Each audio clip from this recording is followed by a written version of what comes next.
Mark Bennett had the perfect life. Claire Bennett had the perfect marriage. Olivia Marsh was the perfect babysitter, until one secret shattered everything. What began as a quiet affair spiraled into obsession, betrayal, and ultimately murder. In a town where nothing ever happened, this scandal would leave one woman dead, another in prison, and a family torn apart forever. In the quiet town of Redwood Hills, the Bennett family seemed to have everything under control. Their two-story white house sat neatly on a cul-de-sac, surrounded by trimmed lawns and quiet neighbors who exchanged polite smiles but kept their distance.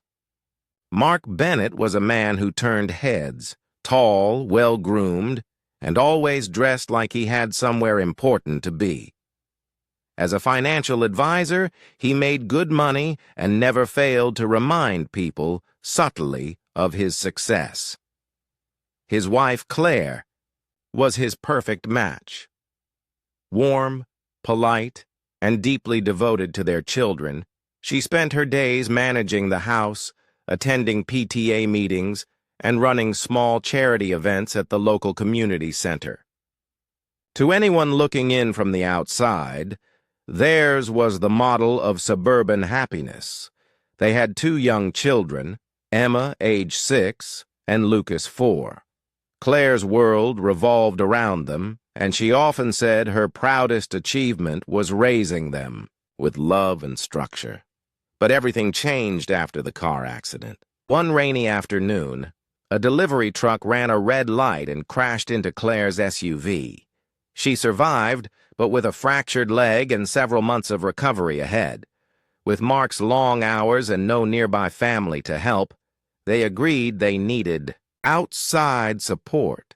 That's when Olivia Marsh came into their lives. 19 years old and fresh out of high school, Olivia was recommended by a neighbor whose children she had babysat for years. She had a friendly face, long dark hair, and a quiet presence that didn't demand attention. Claire liked her instantly. Olivia helped with school pickups, made dinner, read bedtime stories, and even stayed late on weekends if Mark and Claire wanted a date night. Within a few weeks, she felt like part of the family. Mark praised her constantly for how responsible she was, calling her a rare find. Claire agreed, never suspecting how true those words would become. Neighbors noticed the shift in the household but didn't comment. They saw Olivia pushing a stroller down the street, chatting with Mark while Claire sat at home with her crutches. They noticed how frequently Mark worked late and how often Olivia stayed behind to clean up.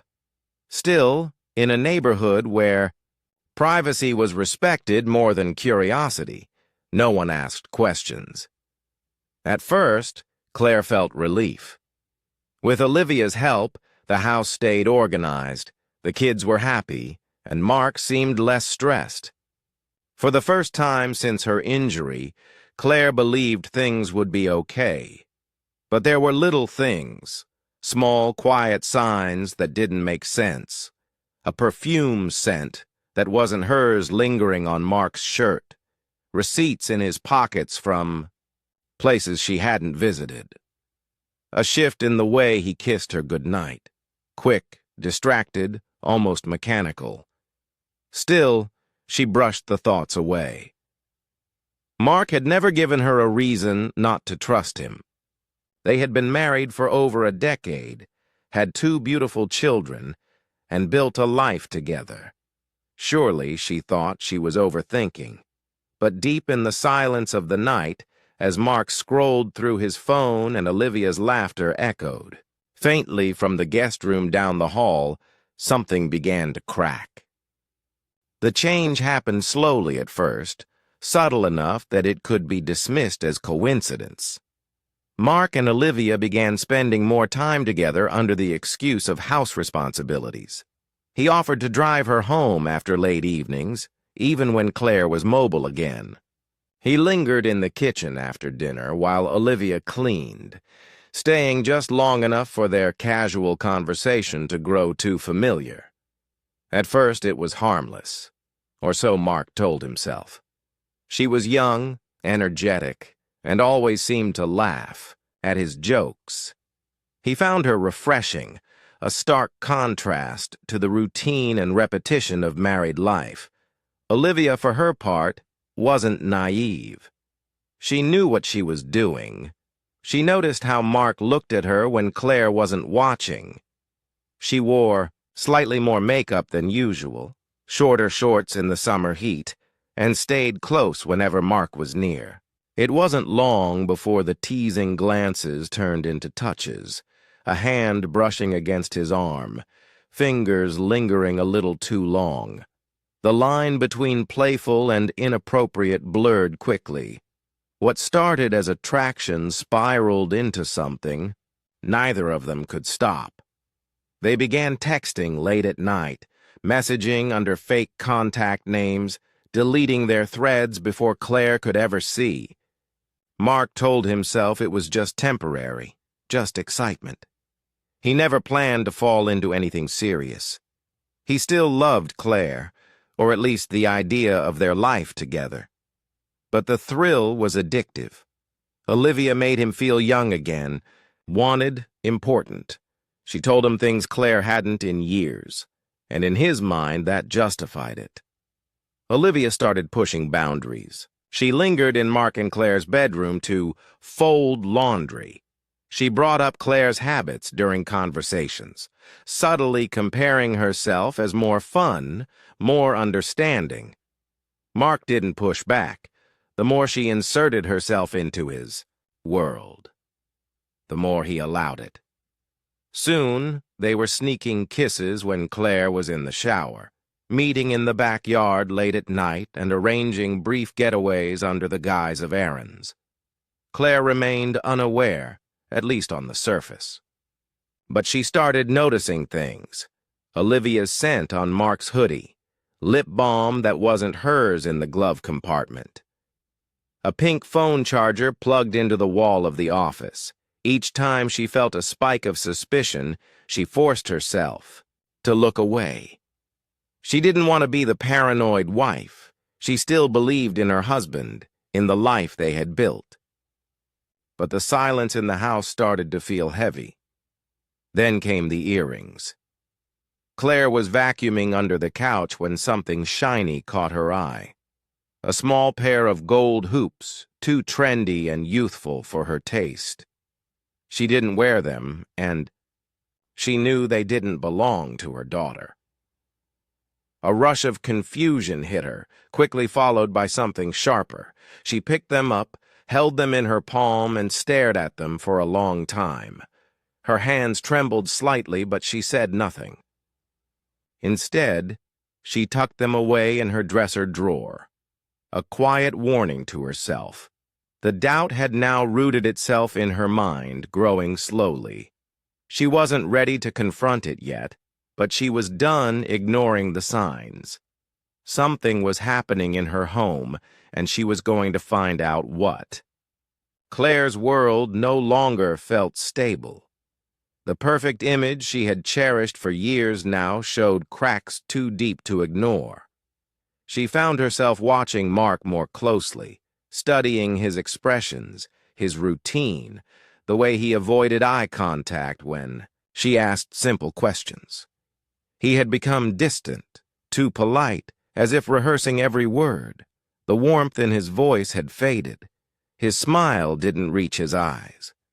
Claire began to feel like a stranger in her own home. Olivia, once the helpful and respectful babysitter, had become more confident. Too confident. She walked through the house like she belonged there. She wore tighter clothes, used Claire's favorite mug without asking, and spent more time alone with Mark, even when Claire was in the room. It was no longer subtle. The shift in energy was obvious, even if no one dared to say it aloud. Claire's instincts screamed that something was wrong, but she needed more than a feeling. She needed proof. One night, after the children had gone to bed and Mark was asleep beside her, Claire slipped out of bed and took his phone. Her hands trembled as she opened the messages. It didn't take long to find what she was looking for, a trail of conversations between Mark and someone listed under the name Alex. The messages were flirtatious, secretive, and laced with emotion. Her heart dropped as she read each one. They spoke of late-night meetings, inside jokes, and plans to get away, even if just for an hour. One photo, a mirror selfie of Olivia in Mark's hoodie, made her knees go weak. Claire sat in the dark, stunned and silent. The betrayal was more than just physical. It was a lie that had seeped into every part of their lives. She felt foolish, humiliated, and worst of all, angry. Not just at Mark, but at herself for not seeing it sooner. But she didn't confront him. Not yet. Instead, Claire began collecting evidence. She took screenshots of the texts and emailed them to herself. She checked the home Wi-Fi history, noted unusual patterns, and quietly reviewed their shared calendar to track Mark's whereabouts. Then she bought a small hidden camera online, one designed to look like a clock. She placed it discreetly in the living room, angled perfectly to capture the hallway and kitchen. It recorded silently, without blinking. Over the next few days, she watched their interactions like a scientist studying dangerous animals. She saw the way Mark placed his hand on Olivia's back as she passed by. She noticed how Olivia lingered in doorways, waiting for Mark to follow her. It wasn't imagination anymore. It was fact. As Claire's collection of evidence grew, so did her inner storm.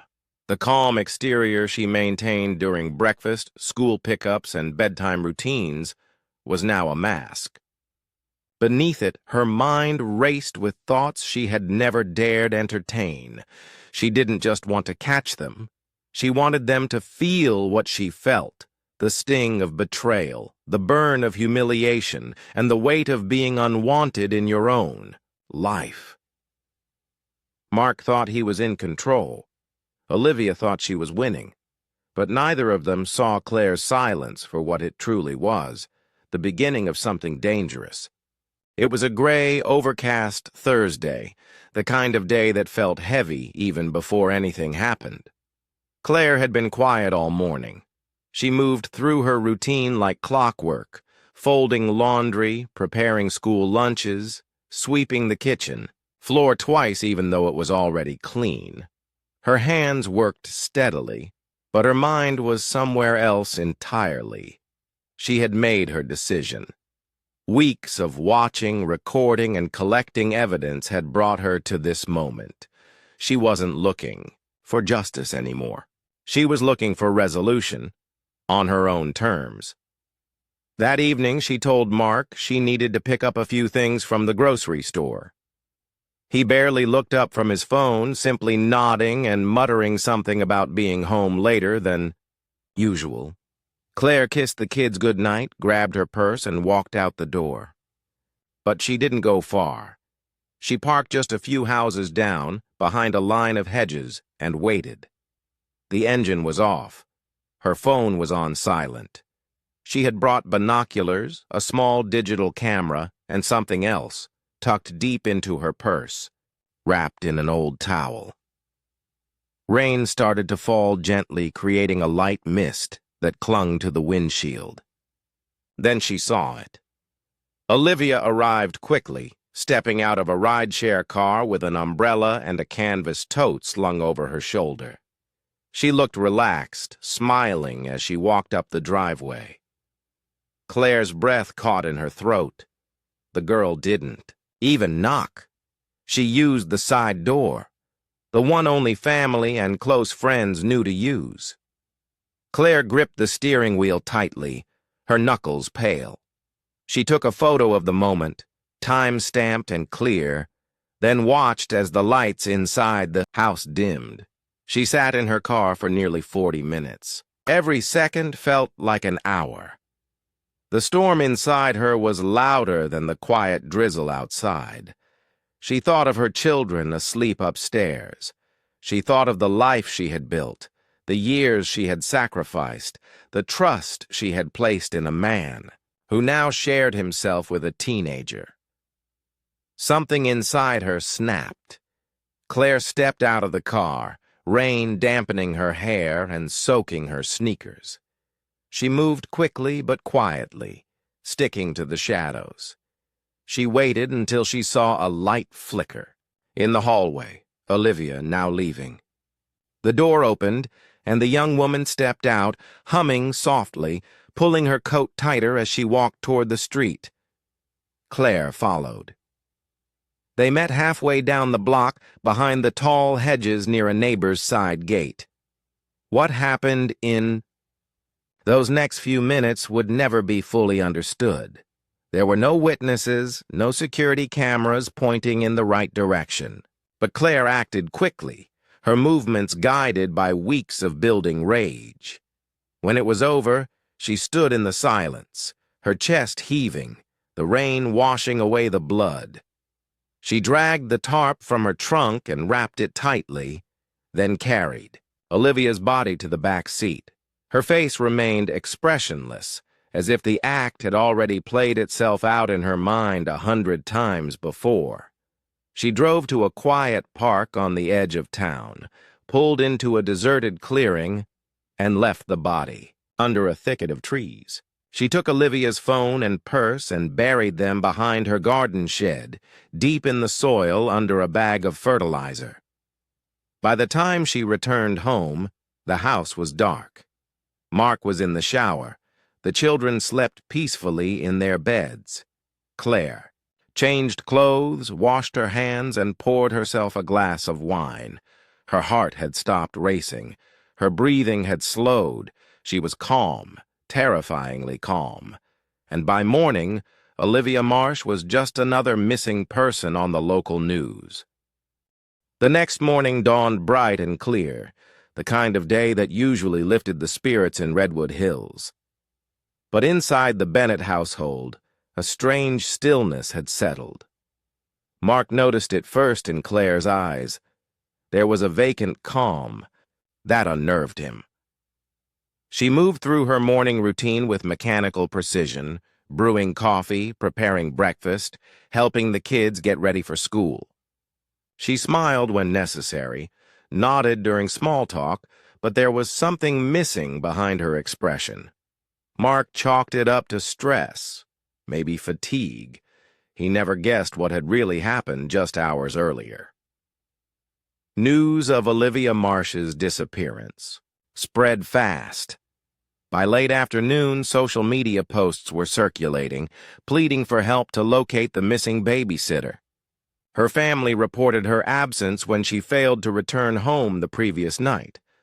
The police started asking questions, canvassing the neighborhood, stopping by familiar houses. Claire watched it all unfold with chilling composure. She knew the routine, missing persons, search parties, media interest, but this case had no starting point, no trail to follow. Claire had made sure of that. Mark seemed shaken by the news. When officers came to the door to ask if Olivia had been seen recently, he hesitated. Claire stepped forward, answering calmly that Olivia had last babysat for them a few days ago and hadn't mentioned anything unusual. Her voice was steady, her details rehearsed. Mark simply nodded along, barely able to speak. He had no idea that his wife already knew everything he was too afraid to admit. Over the next few days, Mark's guilt intensified. He suspected Claire knew about the affair. Her cold detachment, her distant glances. It was clear something had shifted. But he also believed she had no proof. He was wrong. Claire had deleted all of Olivia's messages from Mark's phone after the murder.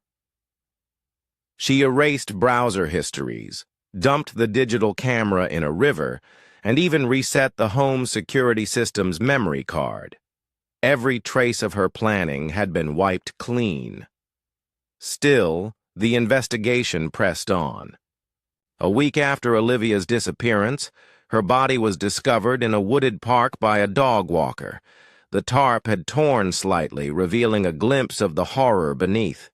Police cordoned off the scene, forensic teams arrived, and soon her identity was confirmed. The town went into shock. A teenager, murdered and discarded like garbage. It was the sort of tragedy Redwood Hills had never seen. Detectives started looking more closely at those closest to Olivia.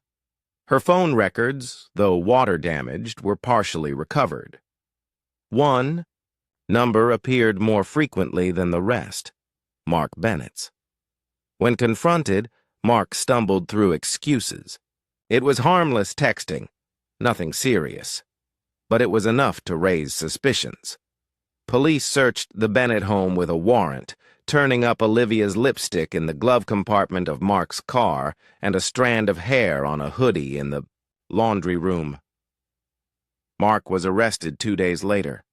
Claire stood in the doorway with their children as officers led him away in handcuffs. Her face showed sorrow, but her eyes didn't.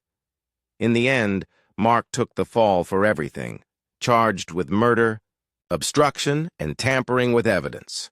Claire never once appeared shaken in public. She attended the trial, wiped a tear for the cameras, and spoke softly about betrayal and grief. No one suspected her. No one questioned the widow with the broken smile.